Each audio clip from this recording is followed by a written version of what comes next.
So hi of you. आज हम बात करेंगे अपने टॉपिक विशेष में उस टॉपिक की जिसका नाम है CRR।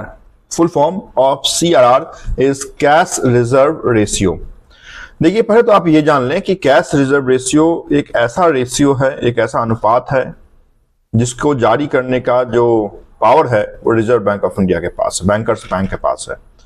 तो आपसे पूछा जाता है कि CRR कौन रेगुलेट करता है, तो answer is reserve bank of India. CRR एक रिजर्व रेशियो है। क्लियर? तो दो ही रिजर्व रेशियो हैं आरबीआई के, एक तो SLR है, दूसरा CRR है।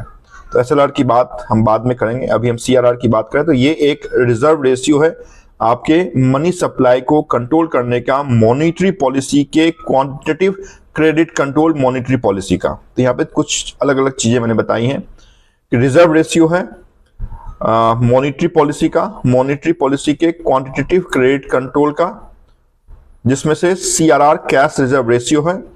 टोटल NDTL का, the full form of NDTL is net demand and time liability, जो एक बैंक का पूरा आप कह सकते हैं एक ढांचा होता है एसेट और लायबिलिटी का। तो टोटल आपकी डिमांड लायबिलिटी और टाइम लायबिलिटी, जो कासा अकाउंट और FD RD अकाउंट है, इसके पूरे समावेश का एक certain percentage reserve bank of India के पास रखना पड़ता है in the form of cash only. फिर से बोलता हूं, a certain percentage of total asset which different commercial bank need to maintain with Reserve Bank of India of its total NDTL, that is net demand and time liability, called CRR, that is cash reserve ratio।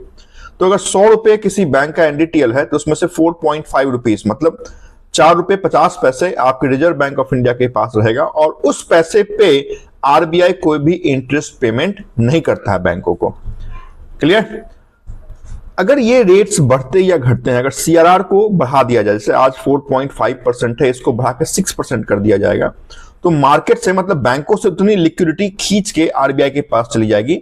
मतलब ये एक ऐसा tool है जिससे बढ़ाया जाने का मतलब होता है मार्केट में लिक्विडिटी को सक करना, और अगर इस रेट को रिड्यूस किया गया तो उतना लिक्विडिटी आरबीआई बैंकों को वापस करेगी और वो बैंक कस्टमर को लोन के रूप में क्या करेगा, तो डिस्ट्रीब्यूट कर देगा।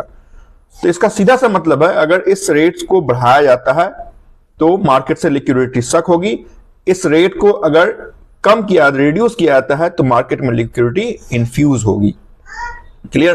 तो ये फंडा है आपके मनी सप्लाई को कंट्रोल करने का, क्योंकि जो मनी सप्लाई है वही आपकी मॉनिटरी पॉलिसी का पार्ट है, और इस मनी सप्लाई के लिए CRR एक रिजर्व है जो आरबीआई रेगुलेट करती है। टोटल NDTL का होता है, आज के रेट में 4.5% है। तो इतनी बात मैंने CRR का आपके साथ किया है। CRR is a compulsory reserve for each commercial schedule commercial bank. तो ऐसा नहीं है कि वॉलंटरी पार्टिसिपेशन होगा, किसी बैंक का मन होगा तो आरबीआई के पास रखेंगे या नहीं रखेंगे।